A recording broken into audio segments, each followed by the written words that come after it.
Muy buenas tardes. Agradecer a Álvaro la invitación. Mi nombre es Francisco Vergara y junto a Patricio Miranda somos parte de la oficina Vergara Arquitectos y Fons Vergara.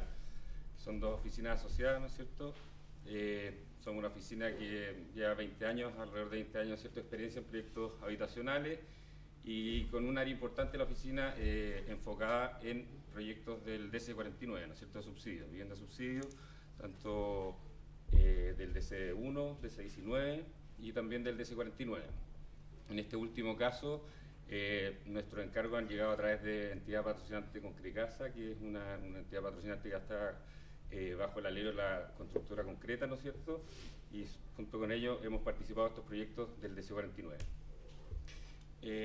Yendo ya como a esta exposición que nos planteó Álvaro de estas tres preguntas, la primera, cómo ha sido nuestra experiencia en los estándares de diseño y qué dificultades han encontrado en aplicarlo. Lo primero que podríamos decir, porque es una pregunta que separamos en dos, ¿no es cierto?, que los estándares de diseño que identificamos nosotros, primero que nada identificamos dos estándares, ¿no es cierto? Si bien está primero el programa regular del DC49, que es el programa donde nos ha tocado trabajar con este cuadro normativo, ¿no es cierto?, el itemizado técnico del DC49. Tenemos una valoración bien positiva de este cuadro, ¿no es cierto?, porque vemos que tiene sus normas bien definidas, define su obra gruesa habitable y hemos visto también que hay un mejoramiento continuo de estas obras a través de los distintos gobiernos, ¿no es cierto? Pero por otro lado hemos visto que existe otro estándar, ¿no es cierto?, si bien bajo el mismo cuadro normativo y el itemizado técnico, que son estos concursos en los cuales nos ha tocado participar, de terrenos serbios, ¿no es cierto?, que es un poco el caso que contaba Pablo en la exposición anterior, que tienen, además de estas normativas y itemizados técnicos, tienen bases de concurso, ¿no es cierto?, en donde se han generado exigencias adicionales.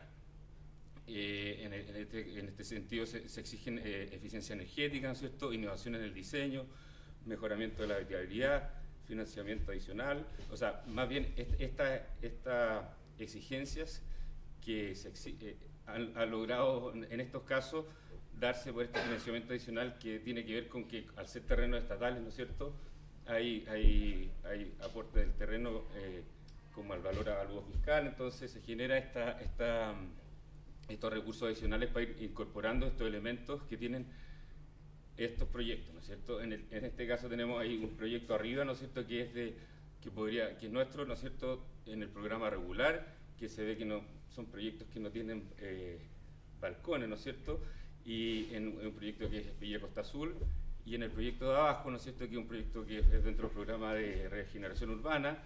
Fue un concurso que participamos y adjudicamos. Se ve que hay incorporación de elementos de control solar, ¿no es cierto?, ya tienen sus balcones, hay elementos de distinción en las fachadas, ¿no es cierto? Entonces, como para resumir, nosotros identificamos como estos dos estándares, si bien existe el cuadro normativo, pero existe en la práctica del desarrollo de los proyectos DC49 estos dos estándares que claramente se define como un estándar desigual, y ahí estaría como un desafío en igualar este estándar, ¿no? Después la segunda parte de la pregunta, ¿no es cierto?, y qué dificultades hemos encontrado nosotros en aplicarlo. Vamos a ver algunos casos en dos proyectos que tenemos en la oficina, ¿no es cierto? Uno es el caso de Mariscal, que es en San Bernardo, que es un proyecto también adjudicado a través de un concurso, un terreno que era del MIMU, ¿no es cierto? Y el otro es el caso de La Platina, que desarrollamos en la oficina junto con Fons Vergara, que es parte de un plan maestro que tiene el Ministerio, ¿no es cierto?, en los terrenos de La Platina, y este es un concurso que lanzamos por una primera etapa, en que participamos y ya está la obra en ejecución, ¿no es cierto? Entonces, dificultades que encontramos en practicando estos dos desarrollos. Primero, nos encontramos con un cuadro normativo que creemos que hay alguna insuficiencia. Este ha sido un tema que ya se trató en la mañana. Aquí también en la exposición anterior algo comentaron, que también nosotros identificamos como dimensiones bastante ajustadas en el TAC Comedón, ¿no es cierto?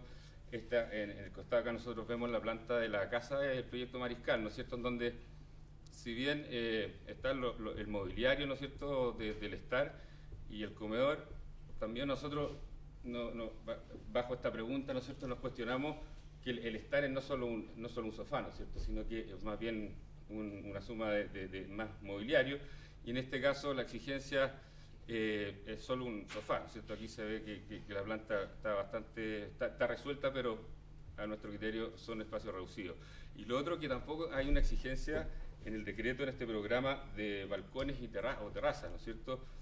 Si bien se define la dimensión de la terraza cuando se diseña, no es una exigencia. Entonces, eso genera ahí una deficiencia, entendemos. Otra cosa también que encontramos que hay una dificultad en esta práctica, que nos ha tocado en estos dos proyectos, también en todos los que hemos desarrollado, es la poca alternativa programática para la ampliación proyectada, ¿no es cierto? Porque el programa del decreto define que debe ser un tercer dormitorio y, bueno, en este caso, no siempre, nosotros en las reuniones con los comités, ¿no es cierto?, hemos visto que no siempre las familias quieren ampliarse a un tercer dormitorio. Muchas veces preguntan si en el permiso de edificación puede estar incorporada la ampliación de la cocina o la ampliación de un segundo baño o el mismo estar también ampliarlo. Entonces, entendemos que hay una rigidez un poco en el decreto, en el cuadro normativo, en exigir como la ampliación, la ampliación propuesta, el tercer dormitorio. Entonces, otra cosa que tampoco se pueden readecuar los recintos de la vivienda inicial para ofrecer esta ampliación, ¿no es cierto? Entonces, si uno piensa, aquí un ejemplo, esta es la casa del proyecto La Platina, donde esta es una vivienda que se entregó, el tercer dormitorio entregado bajo el subsidio de densificación, ¿no es cierto? Requiere una escalera para llegar al tercer dormitorio y eso obliga a en el fondo intervenir los segundos dormitorios e implicaría ir a mayor superficie. Nosotros, si bien en este proyecto en La Platita hicimos nuestro tercer dormitorio en el patio, quitando el espacio del patio y todo, planteamos, ¿no es cierto?, igual dos ampliaciones en donde bajo la losa en la estructura inicial de la vivienda, donde bajo la losa del primer piso tenemos este dormitorio, y también planteamos en el segundo piso, sobre la losa de la cocina, un segundo baño para dejar el baño en suite. Y también otra dificultad que nos encontramos con estos estándares de diseño, en el caso del proyecto de La Platina, es la que nosotros, como vimos en la lámina anterior, por requisito también del concurso, había que diseñar esta vivienda de 3 pisos, ¿no es cierto?, con el tercer dormitorio entregado, y para eso había que obtener el subsidio de densificación. Y la exigencia del decreto dice que, además de ser una vivienda de 3 pisos, tiene que estar bajo un régimen de copropiedad. Entonces, generó creemos que al ser en un esquema de loteo, ¿no es cierto?, tener lotes individuales en un esquema de copropiedad, generó algunas dificultades que no eran, en el fondo, no contribuían mucho al proyecto. En una copropiedad uno tiene que tener estacionamientos de visita, ¿no es cierto?, bicicleta, y cualquier ampliación, ¿no es cierto?, tiene que pasar por el comité de administración. Eso se entiende muy bien en una lógica de un condominio con propiedad con su propio acceso diseñado para eso, pero en este caso era una copropiedad diseñada con cada uno de sus lotes con frente a un bien nacional de su público. Entonces, más bien perjudicó algunas áreas comunes, quitando el espacio a lo que podrían haber sido a los lotes individuales. Y también, por último, de esta pregunta, como de estas dificultades al aplicarla, este es un caso que tiene que ver con el equipamiento, ¿no? Es una dificultad que lo hemos conversado en la oficina, también con algunos alcaldes, en el mismo CERP nos ha tocado plantear este tema, que el proyecto El Mariscal, ¿no es cierto?, en donde nosotros aquí se definieron las sedes sociales en estos 4 microbarrios, ¿no es cierto?, porque ustedes saben que en el decreto exige cada 160 viviendas, ¿no es cierto?, una sede social, y que son edificios de aproximadamente 100 metros cuadrados. Entonces, creemos que quizá esta misma edificación, en el caso, de nuevo, de los loteos, no en el caso de los condominios, porque en condominio claramente una sala multiuso siempre puede ser la extensión de la vivienda, y cuando hay un comité administrándolo hemos visto resultados positivos, pero acá hemos visto que quizás podríamos ver la posibilidad, o sea, podría existir la posibilidad de unir estos edificios, ¿no es cierto? Y en vez de usar 4 edificios en metros cuadrados, tratar de ya hacer un edificio de 300, 400 metros cuadrados con un programa asociado, que sé yo, una biblioteca, una guardería, en donde este edificio pueda tener un mejor uso, y claramente, bueno, requiere un desafío con una gestión municipal, pero también vemos que estas salas comunes que quedan en la entrega del equipamiento municipal muchas veces no tienen buena vejez porque no queda muy bien administrado. Entonces eso es una dificultad nosotros que vemos en estos proyectos. La segunda parte de la pregunta, Patricio. Sí, bueno, otra de las preguntas que nos plantearon, ¿cierto?, fue qué decisión de diseño nosotros hemos tomado como prioridad en nuestro trabajo de diseño. Y bueno, las principales, dentro de esas prioridades, nosotros siempre hemos pensado como un elemento súper importante el tema de la ampliación proyectada, porque dado que las viviendas son en general pequeñas, las de este programa, el tema de la ampliación proyectada cobra bastante importancia porque es como las familias van a adaptar las viviendas, ¿verdad? A veces ni siquiera hacen las ampliaciones que uno proyecta, ¿cierto? Y ahí se ve que en el fondo la vivienda como que les queda un poco chica. Nosotros en ese sentido, por ejemplo, en el caso del proyecto El Mariscal, que lo estamos tratando ahora como ejemplo, pensamos la ampliación principalmente en base a 2 criterios. Por un lado, estábamos conscientes de que las ampliaciones, cuando la gente las ejecuta, en general no las ejecuta con tan buena calidad. Entonces, la idea era darle el espacio para la ampliación, pero en la parte posterior de la casa. Un poco que quedara un poco escondida, ¿ya? Para que no alterara, en el fondo, la imagen del proyecto, ¿ya? Que en este caso teníamos todo un juego volumétrico, ¿verdad?, de las viviendas. Planteamos entonces que la ampliación estuviera, esta sería la fachada de las casas, generamos una sustracción en la parte de atrás de la vivienda para que quedara oculta de la fachada y no se alterara, ¿cierto?, toda la idea volumétrica que teníamos al respecto. Y un segundo criterio fue que tratar que las personas tuvieran que agregar el mínimo de elementos posibles, ¿cierto?, para la ampliación. Entonces generamos además la ampliación en el segundo piso, ¿ya? Con lo cual ya le entregábamos el piso, ¿cierto?, una losa de piso y casi 2 muros, y ellos solamente tenían que ejecutar 2 tabiques, y esto tenía un techo, solamente subían el techo y ya tenían la ampliación totalmente ejecutada, ¿ya? Este es un ejemplo de idea de ampliación, pero en otros proyectos también siempre estamos pensando cómo hacer la ampliación de la mejor manera para que las personas puedan adaptar su vivienda lo mejor posible a sus necesidades. Ese es un primer tema que trabajamos siempre en los proyectos. Otro tema importante es que los departamentos en el programa, en general, se les exige que ya tengan los 3 dormitorios, ¿cierto?, en los edificios de departamentos. No así en las casas. En las casas se pide que estén ejecutados 2 dormitorios.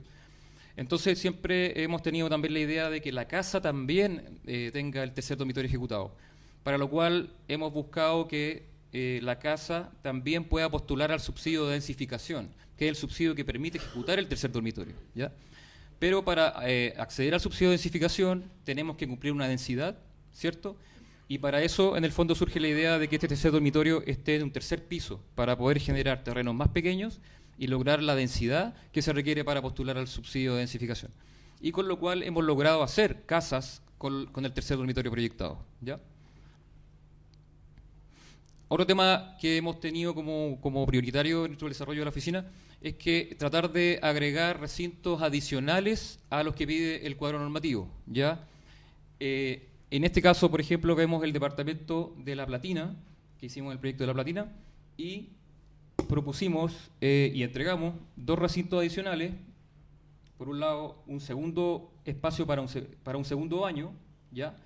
Que lo entregamos con los arranques de agua potable, el desagüe, y la gente tiene que simplemente instalar los artefactos, ¿ya? Pero en el fondo consideramos súper importante que un departamento con 3 dormitorios y de esta característica tenga un segundo baño, ¿ya? Y además entregamos una bodega, que también en nuestra experiencia con las familias siempre nos piden y nos han dicho que falta espacio para guardar, ¿verdad?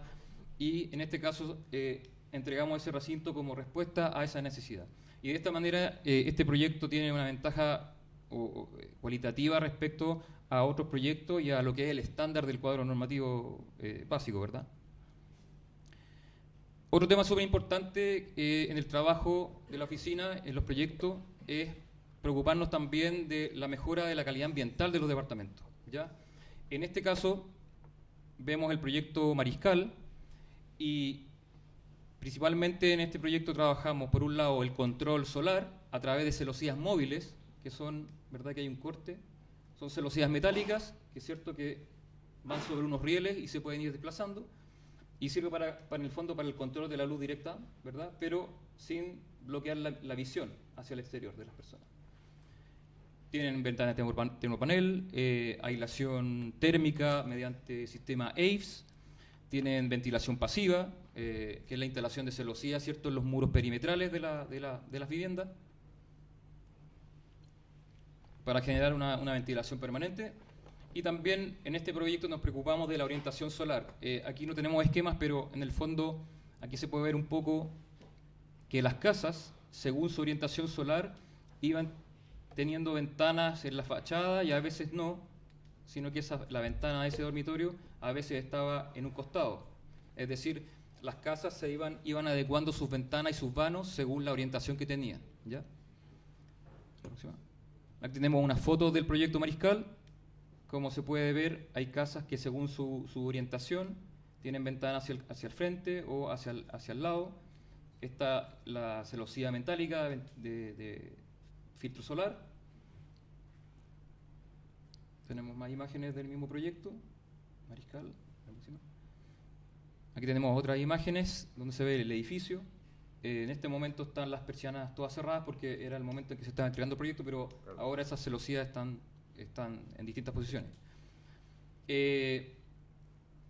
Bueno, la segunda parte de la pregunta era ¿cómo crees que los estándares se traducen en una mejor o peor calidad de vida? Bueno, quizá esta pregunta es quizá puede ser un poco evidente, porque obviamente el estándar va a influir siempre en la calidad de vida de las personas, pero como decía Francisco, nosotros identificamos que dentro del mismo decreto, del mismo programa, hay como dos estándares, ¿verdad? Que está el estándar regular, que es un estándar mínimo, que nosotros de todas maneras creemos que es una buena base para generar una calidad de vida suficiente, pero están estos otros proyectos que son de concurso del Serviu, donde establece más exigencias, y ahí creemos que esos proyectos son superiores en cuanto a estándar, y por supuesto mejoran aún más la calidad de vida del usuario. También creemos que no solamente el estándar de la vivienda mejora la calidad de vida, sino que se ha hablado harto, ¿cierto?, hoy día, que es también la calidad de los equipamientos, que más adelante lo vamos a ver, que en el fondo los proyectos actualmente no solamente construyan casas, sino que también construyan barrios con equipamientos, ¿verdad?, áreas verdes, y conformen ciudad, ¿ya? Eso también es re importante para el estándar. La tercera pregunta que nos hacían, ¿verdad?, era cómo responde nuestro trabajo como oficina a la uniformidad y a la homogeneización del estándar, ¿verdad? Porque en el fondo el estándar que propone el decreto es un mínimo, ¿ya? Y podría dar lugar a soluciones todas iguales, ¿verdad? En ese sentido nosotros también buscamos generar proyectos que sean diversos desde distintos puntos de vista. Por un lado, generando un mix de viviendas, ¿ya? Proyectos que tengan casas y departamentos, ¿ya?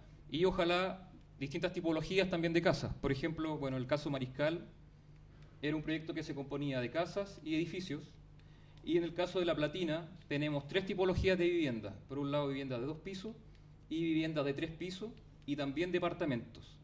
Pero edificios de departamentos de una escala pequeña, se pueden ver que son de 3 pisos. Y por lo tanto generamos un mix dentro del barrio y no se ve un proyecto homogéneo ni uniforme, ¿verdad? La próxima.